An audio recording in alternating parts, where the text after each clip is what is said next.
Welcome back to Author Journey. Today we are going to talk about the phrase show, don't tell. You hear that a lot in writing workshops. You hear it a lot from authors who are writing books and are trying to teach other people how to write. You may even hear it in your English classes. And I got a really good question. Someone messaged me on Facebook on my Author Journey page and asked me about the whole show don't tell thing, because I think I mentioned that in a previous video tutorial, and she kind of wanted me to go into it a little bit more, help her understand what exactly that means, how you can apply it. So we are going to talk about this, go into more detail, and hopefully by the end of this tutorial you'll be able to understand when to show, when to tell, the difference between the two, and how you can actually implement that. So let's just get started.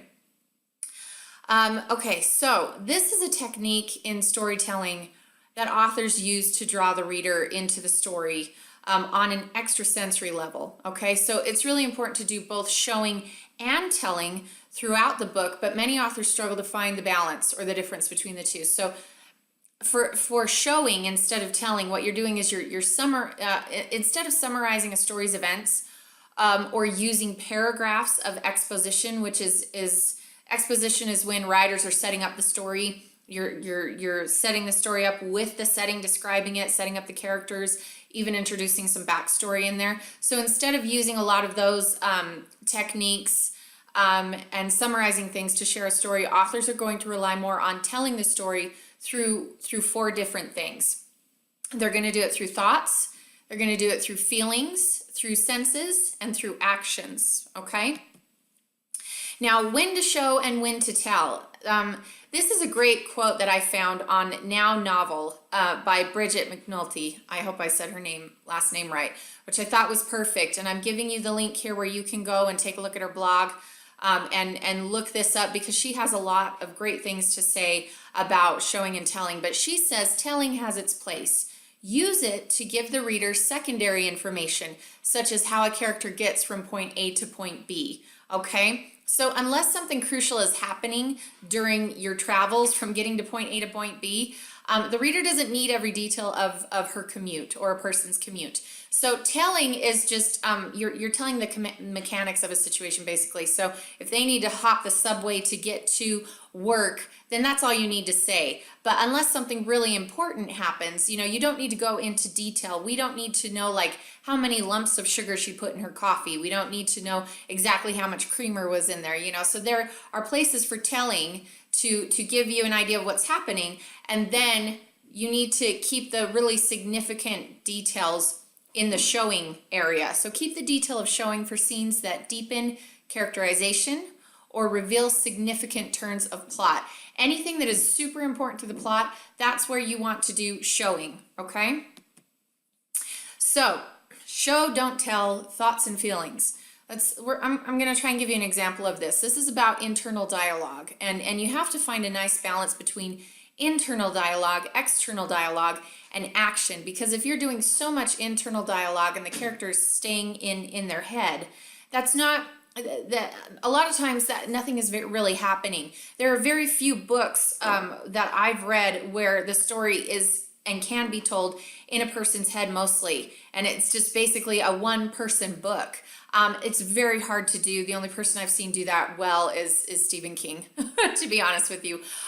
So you don't want to be stuck in the character's head, because that external dialogue and action is very important.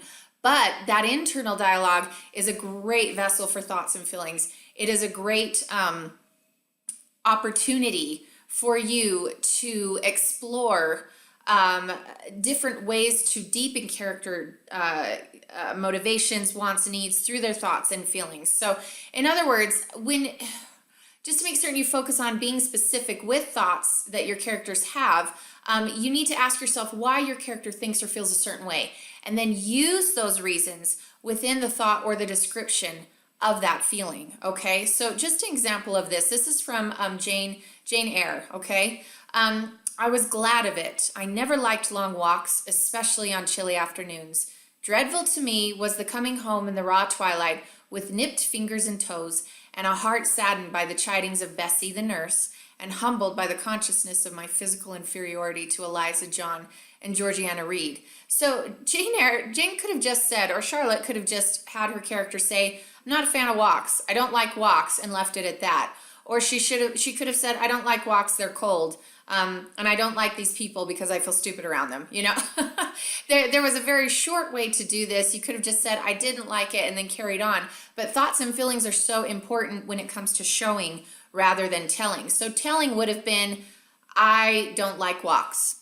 I don't like the cold. And we're like, okay, well, she doesn't like walks, she doesn't like the cold. Why? What are you thinking? What are you feeling? You know, that's when you show and that's when you tell. And this is part of developing character. So we don't need to know like every single detail when it comes to internal dialogue as far as what is happening to that person, unless it's really important to the story. And obviously, those cold, chilly afternoons, that has a lot to do with her being alone. And she is dealing with that when she's sent to the orphanage. It's freezing. Her friend dies from not just the chill, but the fact that they were freezing and she catches an illness. And then this inferiority that she feels to Eliza John and Georgiana Reed, it just sets it up really beautifully. So it's not even necessarily exposition, but it is kind of part of it because she's setting up the stage here, but she's also showing us what she's thinking, what she's feeling, and this is just right from the beginning. I think this is the second or third paragraph, and we're already getting a feel for the tone of this book, that maybe things are not all right in her world, that she has people that she has to return home to where she's not welcome, loved, or wanted. So a lot is said here and shown here just in this paragraph. So that's a really good example of using thoughts and feelings to do that, okay? Don't tell me the moon is shining. Show me the glint of light on broken glass. Okay, so that was Anton, and I have no idea how to say his last name. Chekhov? You guys know I'm terrible at that. So, so this is show, don't tell with the senses, okay? When we're trying to show a story through the senses, we want to draw the reader in with sight, touch, taste, sound, and smell. It isn't enough to simply tell your readers the food was good. Okay, why was it good? Do the berries release a burst of flavor against your tongue? Does a strange metallic taste in your mouth spark a memory of dark emotions and even darker events? So you can really use all of the senses to help the reader feel like they're in the moment. And this is something that my editor gets after me about all the time because I'm really good with dialogue. I like dialogue and action, but when it comes to setting and just that ambiance and pulling people in right before something happens, I have a hard time with that. So a lot of times my editor will say, we need more setting here. We need more feeling here. What's happening? You know, and then she'll say, use something about sight, use something about touch, taste, sound, smell, just so that a reader can feel more grounded within the scene and get them ready for what's coming next. So you need to make sure that you don't have to use all of them in one scene, but just maybe one or two in a scene, or all of them if it calls for it, but something that's going to draw us in even further. So when you utilize the five senses within a scene, you can create an atmosphere of tranquility, anxiety, tension, lust, fear, desperation. I mean, you name it, you can create it just by using the five senses to draw readers in and immerse them in the story as if they were experiencing it for themselves. Okay, so here is an example. Here's an example of this show, don't tell with the senses, okay? And this is from The Husband by Dean Koontz, and you all know how much I love this dude. 30 flats of red and purple impatiens remain to be planted. The flowers produced no fragrance, but the fertile smell of the soil pleased him. So we've got smell here, just a little bit. His clients, these particular homeowners, liked saturated colors, red, purple, deep yellow, hot pink. They would not accept white blooms or pastels. So we're getting a visual here as well. This apparently ordinary, but in fact momentous morning, the California sun was a buttery ball. I love that. I love that description. The sky had a basted sheen, pleasantly warm, not searing. The day nevertheless left a greasy sweat on Ignatius Barnes. His brow glistened, his chin dripped. So we're getting kind of a feel for how that's looking, even feeling. At work in the same bed of flowers, 10 feet from Mitch, Iggy looked boiled. From May until July, his skin responded to the sun with no melanin, but with a fierce blush. For 1/6 of the year before he finally tanned, he appeared to be perpetually embarrassed. This is within the first page or so, where we're just kind of getting a feel for Mitch in the garden with this other man that he works with, a feel for where he works and what he does, because it's really important that we know that Mitch has clients and that he's a gardener, that he's a pretty simple dude, and that he's not rich, because what's going to happen next is that he's going to get a phone call where people are ransoming his wife. They've kidnapped his wife and they want 2 million. So we know right from the beginning that he's a gardener, and a gardener does not have 2 million. So here's the $1 million question. Why are people still, kidnapping a woman from a family who is not rich? But it just sets it up really, really lovely and brings us into the scene, and pulls us forward into the story with all of these senses being used. And he could have summed it up in one sentence and said that he was working in the garden for his clients with his friend Iggy, who was sweating like a pig. That would have been telling, basically. And he could have done that, and there would have been nothing wrong with it. But this, I think you'll find, was much more effective. Sometimes when we go to the telling the story instead of showing the story, it's lazy writing, basically. And obviously there are moments where you need to tell backstory. You need to sprinkle that in there. You need to tell what the setting is. You need to tell who the characters are. Telling has its place, just like from getting from point A to point B. But when you're trying to create atmosphere, when you're trying to pull people into a scene, when you're trying to convey important information in a way that's really going to stick with the readers, then you want to show with the senses, with the thoughts and feelings, with actions, which is what we're going to talk about next. So when showing through actions, giving a detailed description of, say, a fight scene, it's going to be far more effective than saying, so if you were to say John beat up Jim and walked away, I mean, it's not going to be very effective to say it that way. How else could you do it to draw people in? Was that the fight? John beat up Jim and walked away. That's telling, How did John beat up Jim? Are technical fighting skills involved? This would be very crucial. A fight scene is going to be very crucial to the plot and action of the movie, Was anybody injured? How badly? Can you give enough technical details that readers will understand, such as describing a roundhouse kick and the way the force of the blow on a specific part of the body feels on impact? These little nuances, these little things are so important to making the reader feel like they are there.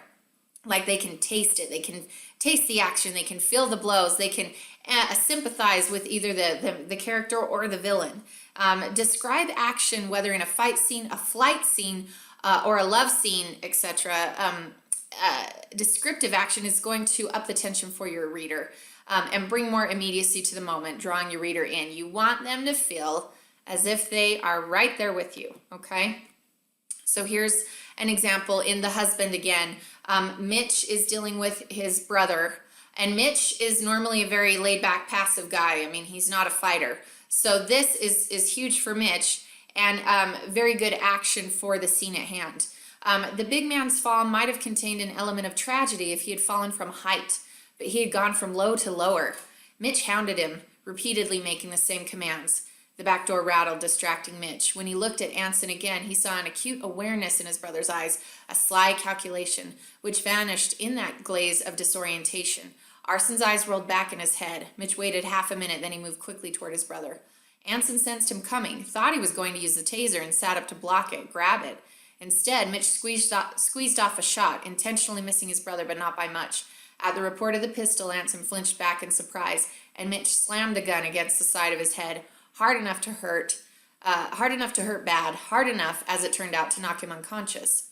The point had been to gain Anson's cooperation by convincing him that he was not dealing with the same Mitch, but this worked too. So he used a lot of things in here. He used his senses and what he observed. So his brother with the sly calculation that vanished in that glaze of disorientation. Previously, he just tasered his brother. But he sensed and saw that Anson wasn't quite out of it as Anson was pretending to be. So now we're seeing the action. He quickly moves toward his brother. He squeezes off a shot.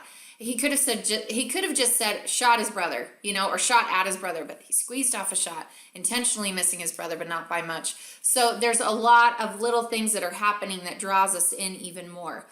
It ups the tension. It makes us wonder what's going to happen next.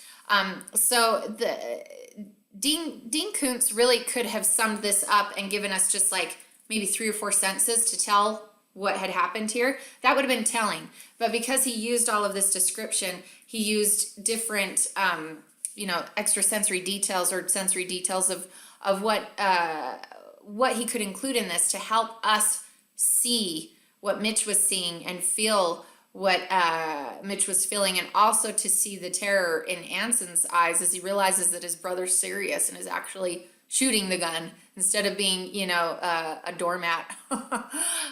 So this is really good, and another example of how you can use actions to pull people in and show the story rather than tell the story. So I hope that this was helpful for you. If you have any more questions about the difference between showing and telling, please let me know. Make sure that you check out that article. I'll put a link to it in the description below so that you can read the blog post. It'll be a reference for you. You can also go online and look up blog posts about showing, not telling. I know that some people learn a little bit better this way in kind of like a classroom setting. Sometimes when I have to sit and read a blog post, the information just does not settle within me. And so that's why I like tutorials as well. When I have a teacher in front of me talking to me and showing me examples, I learn better. So hopefully if that's the way that you learn, then this helped you too. Please like it if you found it helpful. Please subscribe if you're new to the family. Comment if you have any pointers or suggestions or questions, and I will be happy to answer them for sure. And we'll talk to you guys later. Bye-bye.